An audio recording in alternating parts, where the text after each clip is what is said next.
I've got a letter here from a young man who already recovered from porn-induced erectile dysfunction once. Then he relapsed and brought back all of his problems. Then he met the girl of his dreams and decided to quit again, this time for good. It's been 3 months now, and he's in a deep flatline. Will he lose the girl of his dreams because of this, or will he heal again, stay porn-free, and sail off into the sunset? Well, I don't know, but let's read his letter. Hey Noah, I hope this message finds you well. I'm looking to share my story with PMO addiction and PIED so I can hear your opinion on how long it would take me to recover.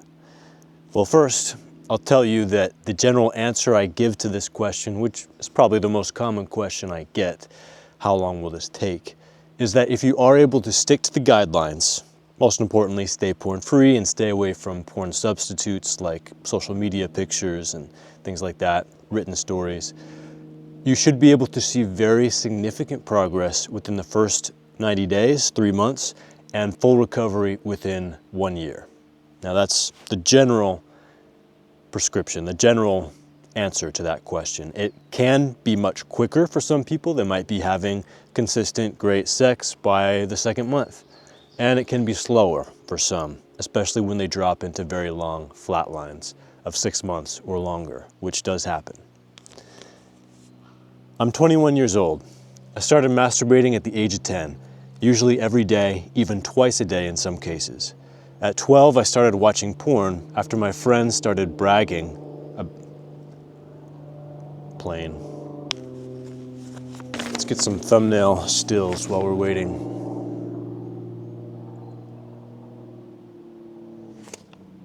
I got hooked really fast. I started watching once or twice a day. Slowly, my grades started to decrease and I started experiencing social anxiety, especially around girls. This is why I started getting into self-improvement and trying to find ways to be more open and less anxious in social settings. I had no idea that my porn addiction was the root of this problem because everyone said watching it is healthy and normal. Well, people often confuse normal or common with healthy and right. But you're still young, you still got plenty of life left ahead of you, and you absolutely can stop this cycle, stop using porn, and stay porn-free as long as you are educating yourself, you're committed to remaining aware of those dangers and course correcting for the rest of your life. Addiction, I see it as a lifelong thing. That doesn't mean you'll be a slave to it or you'll be relapsing for the rest of your life, but it means that this is now a part of you.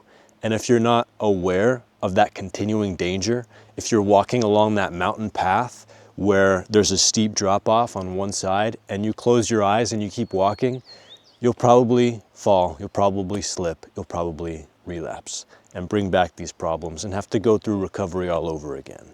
Now, that complacency is what I see so often bring people who have been porn-free for a year, 2 years, back around to using porn.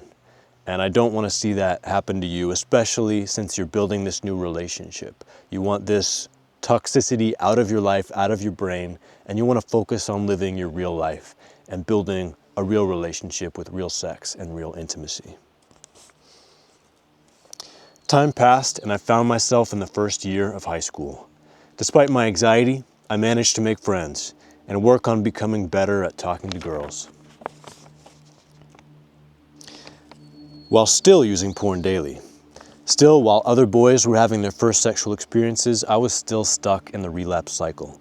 Around that time, I started experiencing PIED. My morning wood was becoming less frequent, and I stopped having so many random erections during the day. I started researching and found out about NoFap. It was a bit of a relief. I found out there were plenty of people struggling with porn, so I finally admitted this was the problem holding me back. So many of us quit using porn because of one very painful reason. Often that's a sexual dysfunction like PIED. It can also be the threat of losing a relationship. Your partner finds out you've been using porn behind their back or lying about it or hiding it, and now your relationship is in jeopardy. That can be one too. But on the path of recovery, we discover so many other ways that our porn use was limiting us, hurting us, holding us back from truly enjoying real life. And one of those ways is indeed social anxiety. So many people find that they are more gregarious, more confident, feel more at home inside their own bodies, and they're able to just gel in social settings like they've never had before. This isn't guaranteed, and becoming porn-free is not a panacea. It's not gonna make your life perfect. There's still gonna be plenty of challenges, you'll still have weaknesses, and it might not do anything for your social anxiety if that's something you struggle with. But for many, many people I've worked with, it has, as well as giving them greater ability to focus, more ambition, more mental clarity, more energy, needing less sleep, all sorts of benefits that aren't usually the reason people go on this journey, but are part of the reason they want to stay porn-free. Yeah, trying to navigate dating and relationships while hooked on porn, while actively relapsing every day, or just using every day if you're not yet trying to quit, is like trying to swim with a cast iron skillet attached to your ankle. It's difficult. It's maybe still possible if you're like a very strong swimmer, if you got some natural advantages, if you have some floaties on your arms, but it's going to be very difficult. Committing to NoFap was hard, but after getting to a 2-week streak, COVID hit and the lockdown started. I started feeling depressed and watching porn multiple times a day, even binging sometimes and escalating to more hardcore or niche stuff. I completely lost my morning wood. I was unmotivated and shut down. In 2021, I decided to take NoFap more seriously and fight this addiction, so I joined a support group and documented myself. I started feeling benefits almost instantly, and even though I was relapsing once every few weeks, my PIED eventually disappeared. I had morning wood every day, frequent wet dreams, and everything was pretty much back to normal. Hey, good job, man. I'm glad you've experienced that. I'm glad you've gotten a taste of what your life as an adult male is like without the influence of porn holding you back.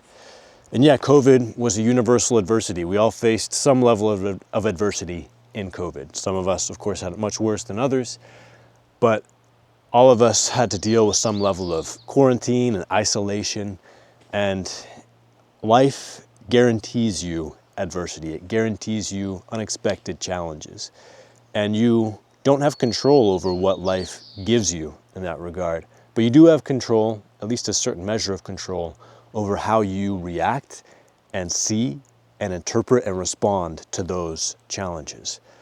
When COVID hit, of course, I was sad about it. I was sad that people were suffering and dying from that disease around the world, and that we were in this period of uncertainty, but I decided on a personal level to take it as an opportunity. I was just starting to make my courses, my online courses that completely guide people through pornography addiction recovery and recovery from porn-induced sexual dysfunctions. And I saw this as my chance to just really buckle down and focus completely on making those courses, writing and filming like 12 hours a day, editing the videos, and really just focused in on that project. And got them done, got them released to people, and now they've helped hundreds of people become free from porn forever and to heal from sexual dysfunctions and create relationships that were satisfying and real and intimate with people that change their lives. I've seen people get married, I've seen people have kids, things they probably never would have been able to do if they had not been able to free themselves from this cycle of porn addiction. So that's just one example, a personal example of how you can take adversity and interpret it in a way that empowers you rather than disempowers you. And it sounds like that wasn't your first response to COVID, but I'm glad you turned things around and used what you had to create a better life for yourself. Of course, there's going to be another twist and turn in this story, as I told you before. I even started dating a girl in 2022 and hit 90 days while we were together. Unfortunately, that relationship ended and I started experiencing another flatline. My mojo stopped working. I started panicking, thinking that my PIED is back, and I fell for the trap of checking if my penis still works. I fell down the slippery slope and started using porn daily again. Basically right back to square one. After that, I had multiple attempts at getting back on NoFap, but all were unsuccessful. As time passed, I lost hope that I will ever live a life without porn and masturbation. So this is why I recommend two big things at the beginning to every man that I work with. I recommend first that you educate yourself as much as possible about how porn affects you, affects your brain, and what to expect in recovery. Because if you knew to expect that most people do encounter a flatline, a period of time in which you feel no libido, your penis might be shrunken and numb, and it can be scary, and it can feel like it's going to last forever. But if you'd properly educated yourself and knew from the experiences of others that this was common, this was to be expected, and that it's above all temporary, you would have been more resilient to that desire to check, to go back to porn, to just make sure that you still have within you the capacity for sexual arousal. That's a trap that I see a lot of people fall into. And the second thing is to join a community. And it sounds like you did mention you joined a support group. I don't know if you were consistent with that support group or if it felt like the right place for you. But for anyone out there listening, going through this alone, it is so helpful to join, to find and join a community of other people who are going through similar struggles that you can talk with, you can share openly with, you can learn from them, you can help them, they can help you. You develop friendships and accountability partnerships. There are 12-step porn addiction recovery groups available, free online meetings. And I also run a group like this. We have 3 times weekly formal meetings. I say formal because the guys sometimes get together without me informally. It's on Discord, private server. We get to hear from each other, check in, and have a team around us rather than trying to do this alone. So you can sign up on my Patreon, go to the link tree link in the description down below, and you can find out how to join that group. Everything changed at the beginning of this year, 2025, when I met this amazing girl. After our first date, I stopped feeling the urge to masturbate, and I got back on NoFap. Unfortunately, I was still sometimes looking intentionally for pictures of hot women on Instagram, but I stopped doing that because I realized it was really slowing down my progress and putting me at risk of relapse. I started feeling some of the benefits, more confidence, energy, and motivation, less brain fog, but morning wood was non-existent. Right now, I'm on day 91, and I think I've been in a bad flatline for a while. I'm unable to get hard with my girlfriend, and when I do get hard, I lose it really fast. My libido is very low, and morning wood is almost non-existent. I sometimes, very rarely, get erections in public. Happened maybe 5 times during this streak. I told my girlfriend about my problem, but I sugarcoated it. I'm afraid she'll lose her patience and leave me. I can tell you from personal experience and working with many other guys that the most likely way that you'll lose her is lack of open and honest communication. That's the thing that's most likely to harm your relationship and drive her away. So I strongly recommend that you have some more conversations with her about this. You continue opening up and you let her know exactly what's going on, because the situation isn't at all hopeless. You've recovered from PIED before. You can do it again. It might take longer this time. This flatline, who knows how long it's going to last, but you'll get there. And it sounds like she's already been with you for several months. She sees something in you that she values. She is likely interested in being with you for the long run. So a few more months of struggling with PIED shouldn't matter. It shouldn't deter her, at least, from staying with you and continuing to support you, as long as you have the courage and the respect for her that it takes to completely open up to her and let her in. There's a video that I made quite a while ago about how to exactly have that conversation with a partner about PIED. So I'll send you that. And I'll put it as a link in the description. How long do you think it will take before I am actually recovered and able to use my penis again? I would really like to know your opinion. It might be useful to know my sessions were usually 10 to 20 minutes long. Sorry for the long story, and thank you for what you do. Best regards. The unfortunate truth is that PIED often takes longer to recover from the second time around. And that's because you already took a few months off porn, and then you came back to porn. That's basically like telling your brain, hey brain, Even if I go without porn for several months, I'm gonna bring it back. So hold on to your wiring for porn. Don't heal, don't recover, don't change, don't get your sensitivity back and rewire for real sex and real intimacy. And so now that you're back at this again, it's been a few months again, the same amount of time you were porn-free before, your brain might not believe that you really mean it this time. And so it might hold on to that wiring for porn for longer. It doesn't mean that it's never gonna happen, but it means that recovery might take longer the second time around, and longer still the third time around and the fourth time around. So that's why it's so important that you take being permanently porn-free seriously, and you do what you have to do to stay away from porn and really break that cycle.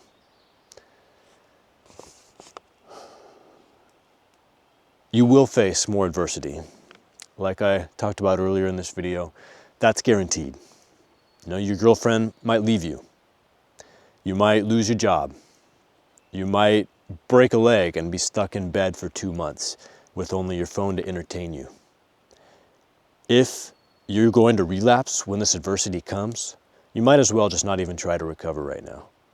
I know I'm giving you some tough love, but I'm just trying to push you to doing what it will take to build a stable and secure, permanently porn-free life where you can face adversity and deal with challenge, deal with difficult emotions in healthy ways, process those things, and stay on your porn-free path. And all the resources that you need to do that, I have available for you. So go down to the link tree again in the description below. Explore what I have on offer. I have things on offer at all different price points. And do what you have to do to really get yourself out of this hamster wheel. Given what you have told me, I would expect that within a few more months, as long as you're staying on the porn-free path and you're continuing to rewire with your girlfriend, that you're going to get out of this flatline and you're going to be enjoying sex. Is that guaranteed? No, it could be a very long flatline, but from what you've written to me, I don't see indications that it necessarily will be. That's all for today. See you in the next one. Have an amazing porn-free day, week, month, life. After starting to use porn at age 9, I personally developed porn addiction and porn-induced erectile dysfunction, and it took me years to figure out